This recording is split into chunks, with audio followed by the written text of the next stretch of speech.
Today's topic is accident procedures.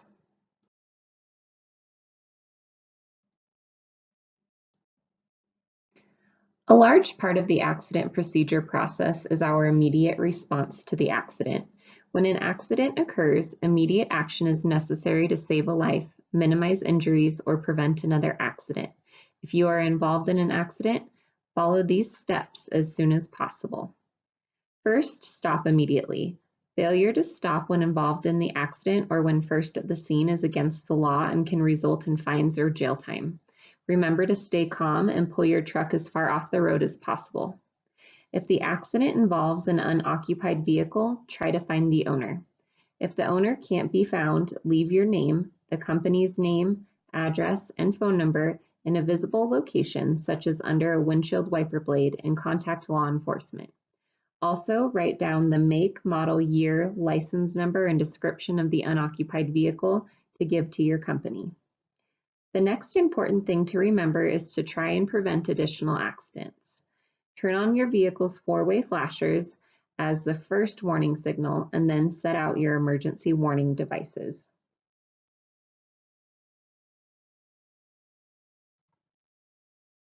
You will need to notify law enforcement officials, providing as many details as possible, including the location of the accident, the number of vehicles involved, and the number of people involved. At this point, you can check for injuries.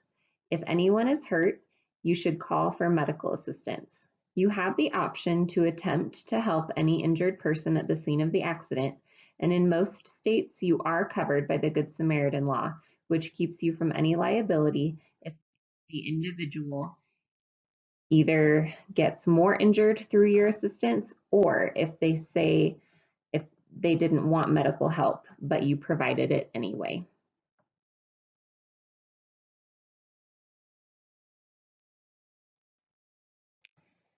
Be sure to write down all information regarding the accident. Drawing a simple diagram of the situation is a good idea, but taking pictures is an even better idea. Notify the company of the accident as soon as possible and complete a preliminary accident report. This form is used by Savory Creek Enterprises for its investigation into the accident. Just as a reminder, you can find more information about our accident procedure and policy in the company DOT handbook.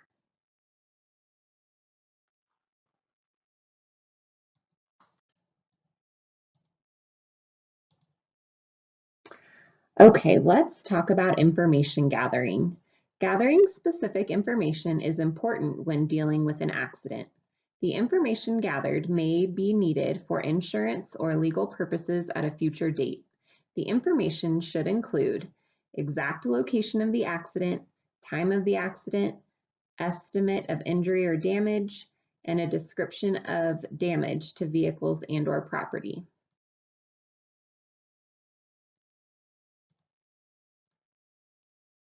Also, be sure to get names and addresses of persons involved in the accident, names and addresses of insurance companies of all persons involved, type, make, and model of vehicles involved, license numbers of all vehicles involved, and the names and departments of the investigating officers.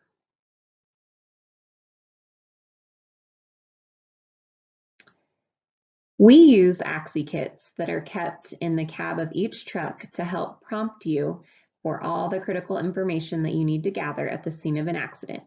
Never open your AXI kit unless there is an accident, but be sure that your truck has one in the cab of the truck.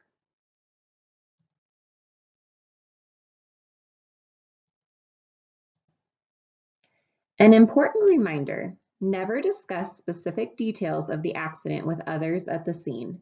Volunteer unnecessary information or admit fault. Anything you say at the scene could be used against you or the company at a later date. Also, never try to settle anything at the scene. That's the job of others, including law enforcement, insurance representatives, and company officials.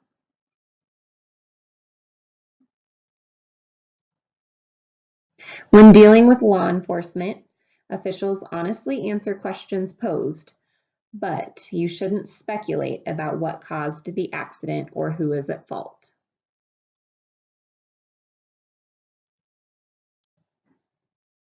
Again, speculation can lead to problems later on.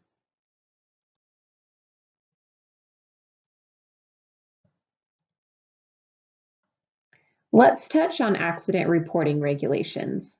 The Federal Motor Carrier Safety Regulations dealing with accident reporting are very basic. Section 390.15 requires motor carriers to maintain an accident register. The register must include the date of the accident, where it occurred, the driver's name, the number of injuries or fatalities, and information on whether hazardous material or other fuel spilled from the fuel tanks of the motor vehicles involved in the accident were released. I complete the accident register at the end of each year. It is important to note that not all accidents are considered DOT recordable accidents. The only accidents I report on this register are accidents involving human fatality, injury requiring immediate treatment away from the scene, or any vehicle requiring towing due to disabling damage. The accident register must also include coinciding copies of all accident reports and investigations. Lastly, we need to touch on drug and alcohol testing procedures for accidents.